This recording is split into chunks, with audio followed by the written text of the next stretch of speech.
Le Seigneur soit avec vous. Et avec votre esprit. Évangile de Jésus-Christ selon saint Matthieu.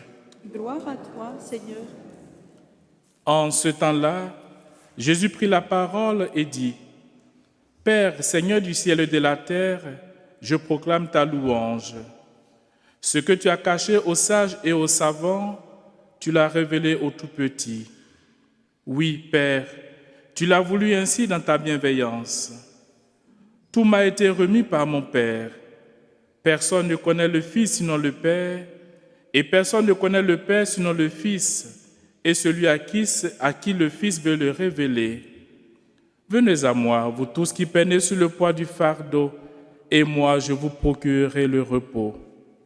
Prenez sur vous mon joug, devenez mes disciples, car je suis doux et humble de cœur, et vous trouverez le repos pour votre âme. Oui, mon joug est facile à porter et mon fardeau léger. Acclamons la parole de Dieu.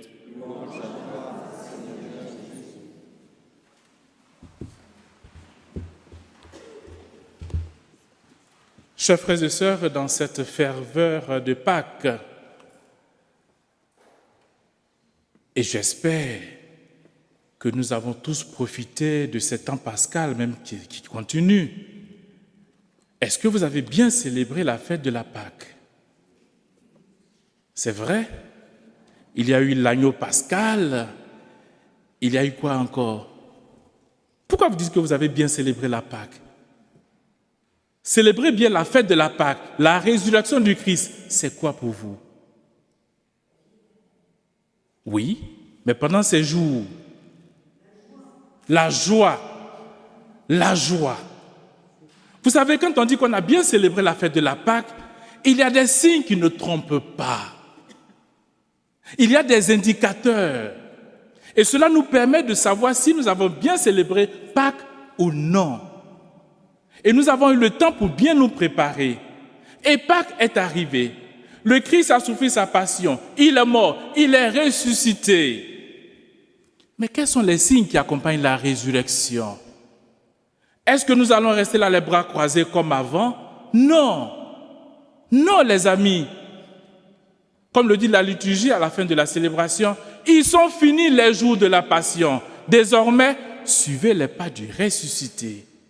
Et c'est la joie, et c'est l'allégresse, et c'est la bienveillance. Et c'est tout cela qui nous accompagne. Et pour savoir véritablement si nous avons bien fêté la fête de la Pâque, si désormais nous suivons les pas du ressuscité. Alors dans cette continuité, aujourd'hui où nous fêtons cette Cathédrale de Sienne, voilà le texte qui nous est proposé. Père, Seigneur du ciel et de la terre, je proclame ta louange. Ce que tu as caché aux sages et aux savants, tu l'as révélé aux tout-petits. Cela nous donne l'occasion, chers frères et sœurs, d'analyser ces deux aspects. Le sage, le savant, qui est-il? Quand on est savant, qui nous sommes? Alors, le savant, c'est quelqu'un de la science. Et nous savons très bien que dans l'histoire de l'humanité, Dieu s'est toujours révélé aux hommes et non pas à la science. On prend le cas de Moïse, d'Abraham, des apôtres que le Seigneur a appelés, de Sainte Catherine de Sienne, de tout le monde, de Benoît. Dieu s'est toujours révélé aux hommes. Il a toujours parlé au cœur de l'homme. Pourtant, le savant, l'homme de la science, non. On peut être savant et ne pas croire en Dieu. On peut être grand savant et ne pas chercher à découvrir le visage de Jésus, le visage d'amour et de miséricorde du Christ. Donc le savant, Dieu ne se révèle pas au savant. Père, Seigneur du ciel et de la terre, je proclame ta louange. Ce que tu as caché aux sages et aux savants, tu l'as révélé aux tout-petits. Alors après le savant, vient le tout-petit. Mais qui est ce petit-là? Qui est ce tout-petit? Le petit, ce n'est pas l'ignare, ce n'est pas le pauvre.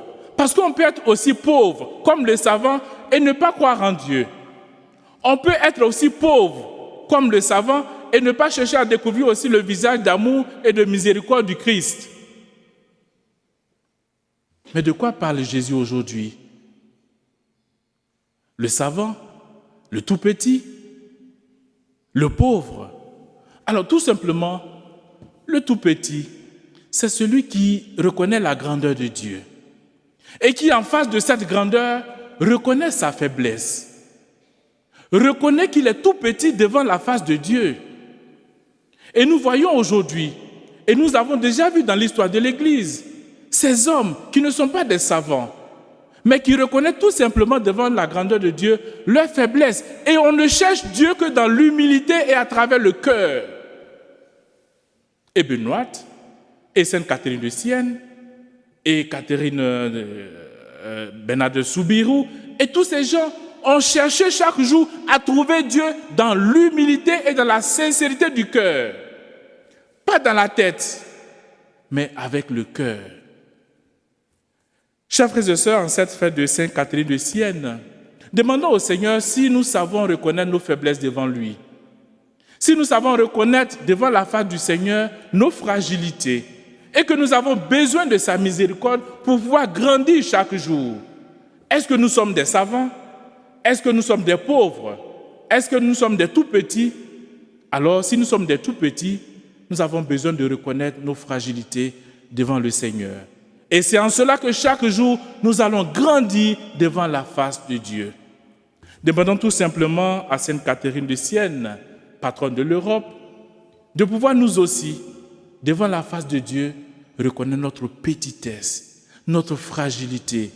Et comme le Seigneur le dit, celui qui se fait petit sera élevé.